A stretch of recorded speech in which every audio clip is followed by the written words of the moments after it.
Good afternoon my dear students.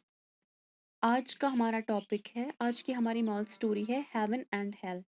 सबसे पहले मैं आपको बताऊंगी सिलेबस, जो कि हमारे अप्रोचिंग एग्जाम्स है, हाफ ईयरली एग्जाम जो आपका होने वाला है। मैं पहले आपको सिलेबस बताऊंगी, आपको क्या क्या पढ़ना है उसके लिए। क्लास 7th के लिए माइजर एंड हिज गोल्ड, जो मॉल स्टोरी में ऑलरेडी अपलोड कर चुकी हूँ, और उसके क्वेश्चंस एंड आंसर्स पे भी मैंने एक वीडियो बनाया है। उसके बाद टेमिंग ऑफ द श्रू, जो इससे पहले मैंने पढ़ाया, लास्ट जो वीडियो था 3 पार्ट्स का वीडियो बना, एंड क्वेश्चंस एंड आंसर्स भी उसके मैंने बताया आपको। नेक्स्ट वन इज जो मैं आज पढ़ाने जा रही हूँ हेवन एंड हेल, और इसके बाद में इसके भी क्वेश्चंस आपको और आंसर्स आपको दिखाऊंगी, उस पर भी एक वीडियो बनाऊंगी।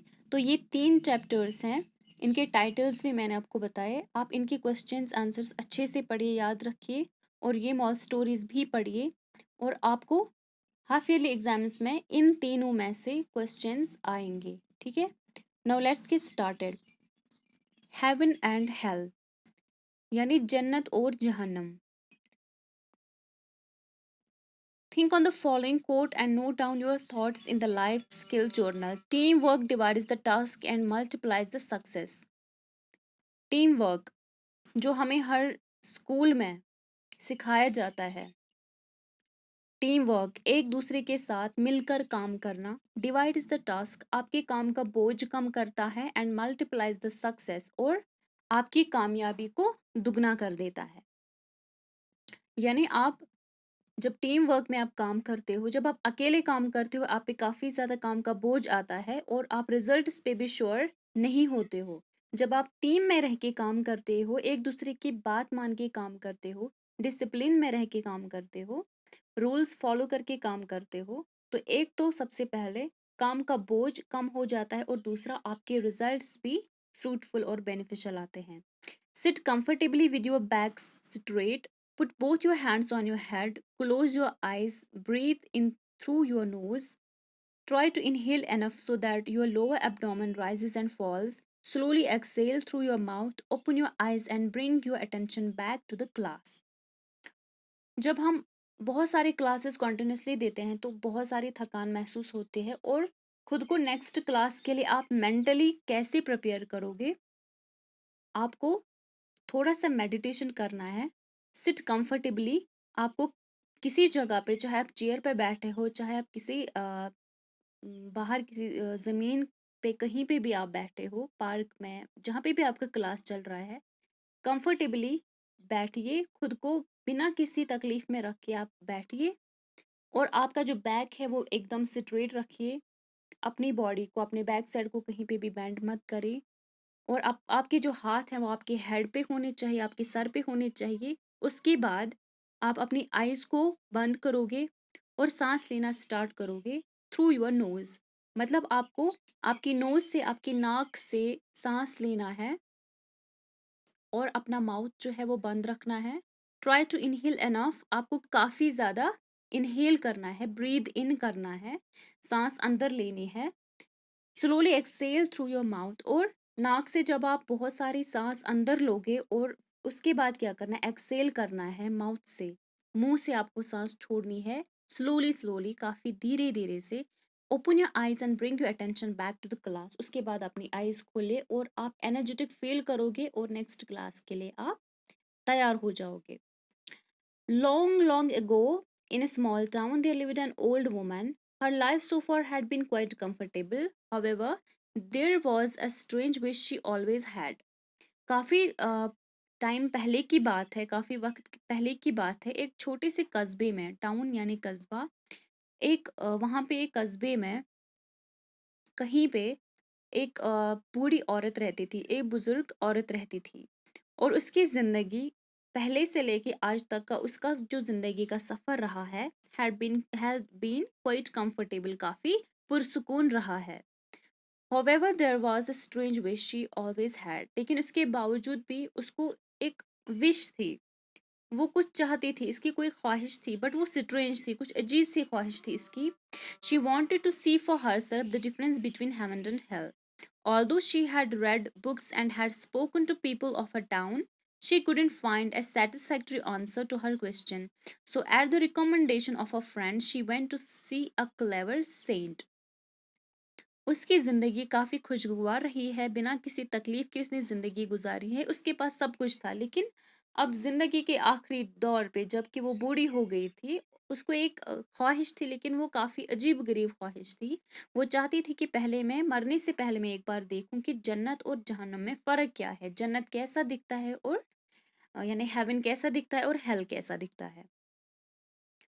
हालाँकि उसने काफ़ी बुक्स पढ़ी थी और काफ़ी सारे लोगों को अप्रोच किया था, उनसे पूछा भी था कि हेवन और हेल के बारे में मुझे आप बताइए डिफरेंस क्या है? अपने टाउन में, अपने कस्बे में उसने बहुत, but she couldn't find a satisfactory answer to her question. और इसका जो क्वेश्चन था, जो इसकी ख्वाहिश थी कि हेवन और हेल के का डिफरेंस उसको पता होना चाहिए, दोनों में फ़र्क क्या है?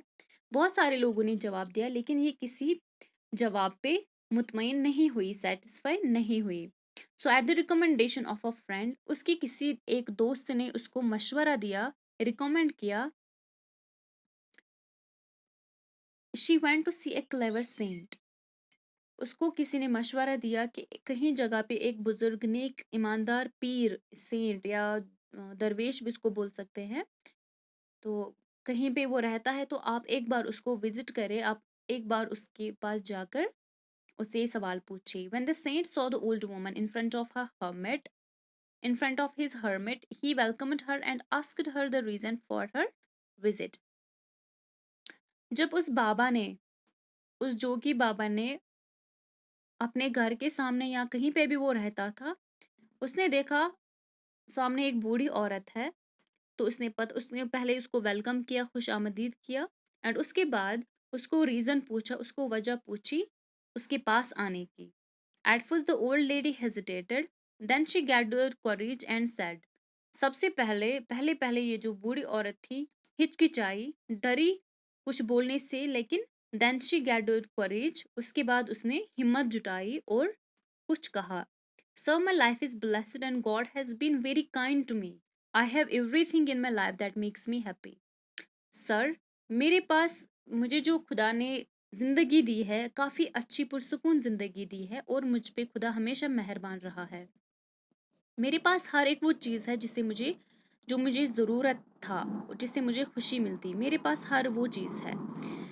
बट हालांकि मेरी एक अजीब सी ख्वाहिश है, एक विश है, to know the difference between heaven and hell before I die. मरने से पहले मुझे पता लगना चाहिए, मैं देखना चाहती हूँ जन्नत और जहन्नम में क्या डिफरेंस है।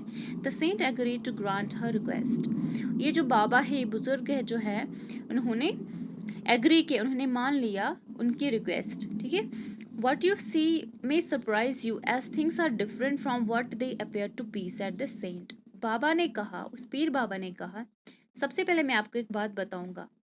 What you see may surprise you as things are different from what they appear to be.